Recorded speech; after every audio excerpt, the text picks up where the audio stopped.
Ovo je Sportska galaksija, vaše pravo da znate istinu.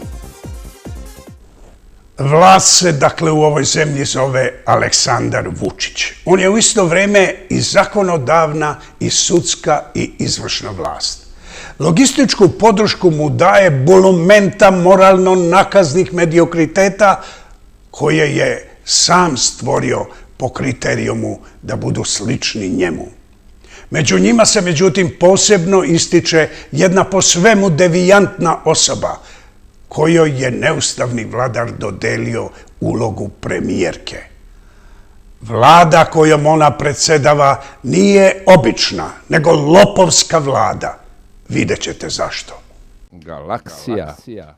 Prošle nedelje list Blic, koji je otkrio veliku krađu novca iz državnog budžeta preko Ministarstva sporta, objavio je odluku Privrednog suda u Beogradu koji je utvrdio da je Univerzitetski sportski savez na čelu sa bivšim predsjednikom Sinišom Jasnićem nezakonito osnovao preduzeće Evropske univerzitetske igre 2020.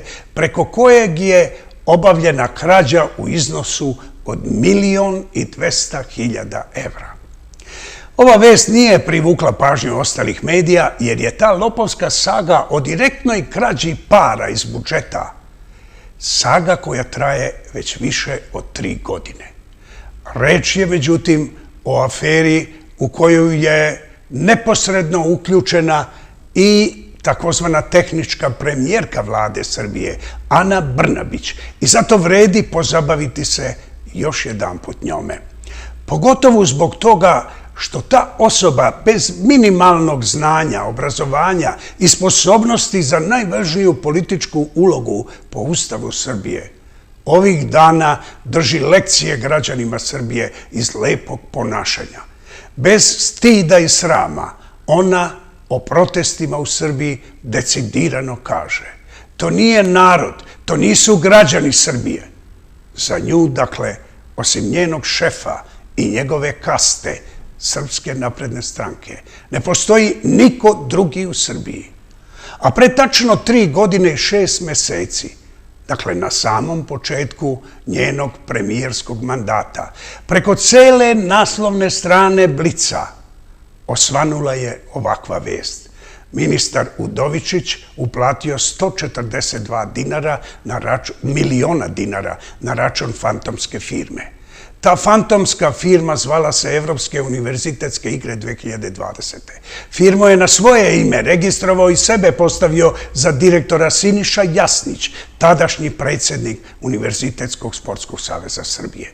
I umjesto da Jasnić odmah bude uhapšen, Udovičić smenjen i suđen, a premijerka da podnese ostavku, svako od njih je nastavio da radi kao da se ništa nije dogodilo.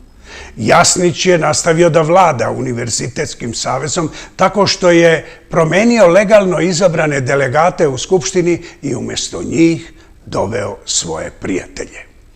Premijerka, koja je predsedavala vladom kada je odobrena ta prevara, odnosno krađa novca građana Srbije, samo je lakonski saopštila da će biti ispitana odgovornost svih, pa i ministra Udovičića. Kako je to ispitivanje odgovornosti obavljeno, vidi se po tome što su i danas svi oni na svojim funkcijama.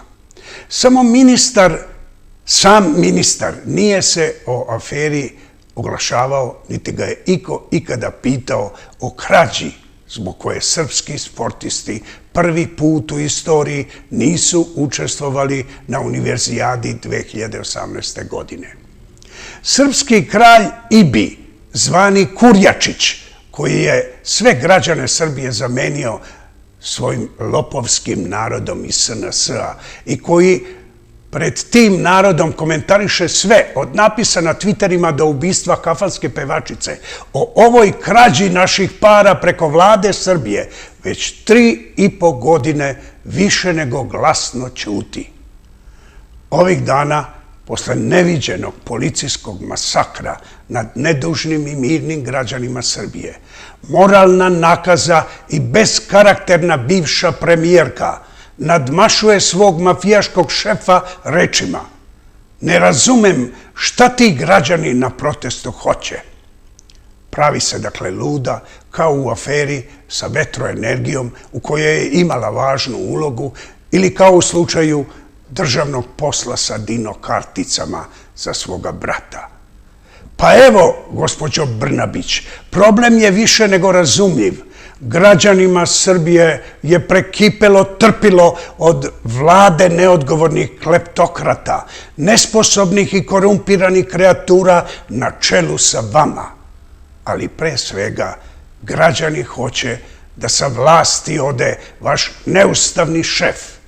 To zlo, zvano Aleksandar Vučić, stvorilo je sve vas njemu slične i tako državu Srbiju pretvorilo u mafijašku organizaciju za pljačku građana okeanskih razmera. Ustav i zakoni više ne postoje, samo volja jednog i to ludog čoveka. A kad nemate vladu i zakone, onda nemate ni policiju, nego naoružanu bandu ljudi koji čuvaju vašu vlast i terorišu narod. Hoćete li dokaz, bivša premijerko? Ništa lakše. Pogledajte na YouTube-u snimke masakra nad nemoćnim čovekom koji su imenom i prezimenom napravili prijatelji vašeg šefa, koje on naziva dostojanstvenim policajcima. U iživljavanju nad bespomoćnim čovekom učestvovala je ekipa zamenika šefa uprave kriminalističke policije Aleksandra Papića.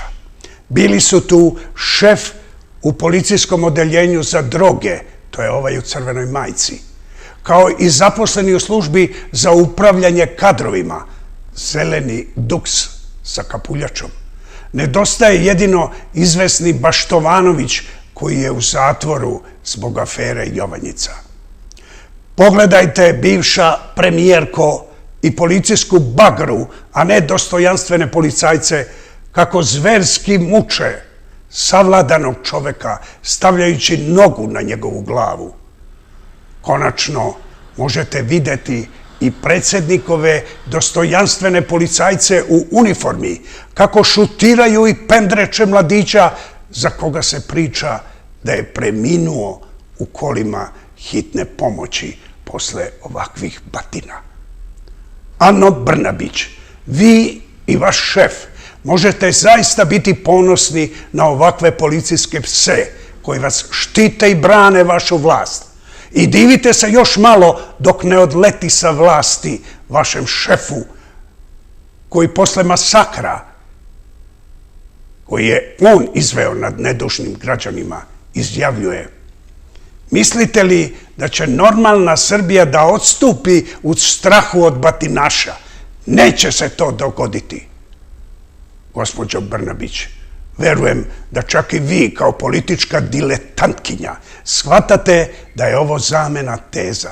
Strah od vašeg tragikomičnog kralja Ibija kod građana je nestao. To potvrđuje ova zvučna filmska karikatura koju je na društvenim mrežama napravio nepoznati autor. Uživajte i divite mu se i dalje.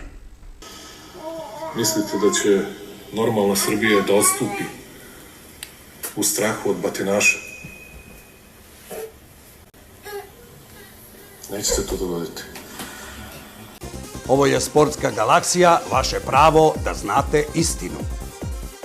Ja imam utisak da ovde muti svak. Da li je utisak varljiv ili je utisak stvaran, naš čovjek nije kvarljiv, on je do daske kvaran. Reklame. Mastermind i Sportska galaksija vas obaveštavaju da knjigu Milojka Pantića Nebo se otvorilo sada možete kupiti i u knjižari Cepter Book u Beogradu. Ulica Kneza Mihajla 42. Svakog dana od 10 do 22 časa. Ukoliko niste u mogućnosti da posetite ovu knjižaru, svoj primerak možete poručiti putem maila knjiga nebo se otvorilo @gmail.com ili na broj telefona 066 539 6664. Saznajte zašto je ova knjiga zabranjena i pre nego što je napisana.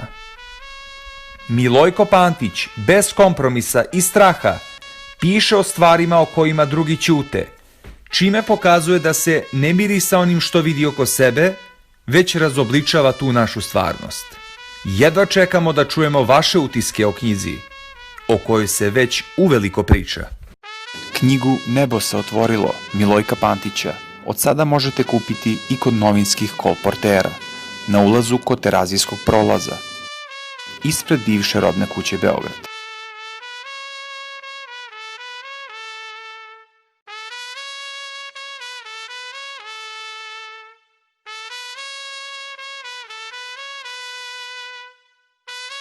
Ovo je Sportska galaksija, vaše pravo da znate istinu.